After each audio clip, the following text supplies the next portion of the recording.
Asma akan hilang seiring bertambahnya usia. Mitos.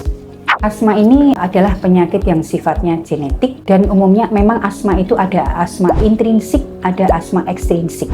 Kalau asma ekstrinsik itu adalah asma yang serangannya atau muncul sesak nafas itu dipicu oleh suatu alergen yang datang dari luar. Bisa debu, asap, udara dingin, kelelahan, makanan, coklat, seafood, seperti itu memang bisa memicu terjadinya asma yang kambuh. Tapi ada asma satu lagi yaitu asma intrinsik. Itu asma itu bukan dipicu oleh alergen dari luar, namun di dalam tubuhnya itu imunoglobulinnya sudah tinggi. Ini yang sulit dicari alergennya apa. Karena orang ini biasanya sering kambuh, namun semua alergen sudah dihindari, bahkan tes alergi pun dia tidak alergi. Namun kenapa asmanya kambuh itu biasanya disebutkan sebagai asma yang intrinsik. Dan apakah asma hilang seiring bertambahnya usia? Itu pun tidak selalu dan tidak bisa kita katakan pasti. Karena asma ini sifatnya genetik, artinya sebenarnya sejak manusia itu dilahirkan, di dalam tubuhnya secara genetik itu sudah ada keturunan yang bisa katakan pembawa sifat sebagai bronchial hyperresponsiveness, yaitu kepekaan terhadap suatu paparan alergen terhadap bronkus seseorang yang sifatnya itu diturunkan dari orang tua kepada anak-anaknya.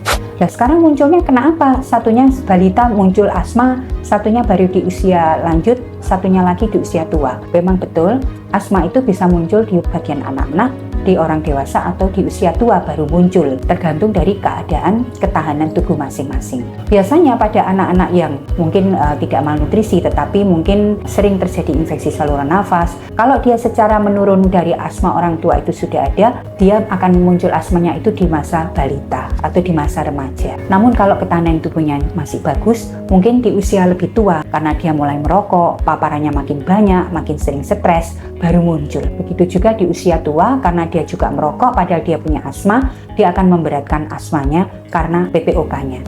Jadi masalah apakah dengan bertambahnya usia ini maka asma itu akan hilang? Tergantung dari masing-masing, karena memang betul di usia pertama bayi dilahirkan itu parunya belum matur, jadi imatur istilahnya.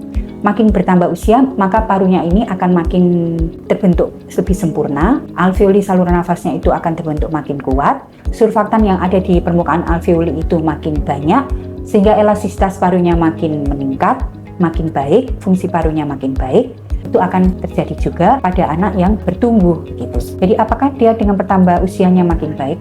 Kalau selama dia mengontrol asmanya, menghindarkan alergennya, dia sudah tahu bagaimana triknya mengatasi daripada asmanya, atau justru ada namanya itu tes desensitisasi atau imunoterapi, itu justru mendekatkan alergennya itu kepada seseorang tersebut untuk agar dia itu kebal. Yang tadinya debu tidak tahan, maka mungkin dipapar debu sedikit demi sedikit itu ada terapi seperti itu. Dan pertanyaan ini belum terjawab, apakah seiring bertambahnya usia itu asma akan hilang? Ya tergantung tadi. Kalau dia terkontrol dengan baik, maka bisa betul.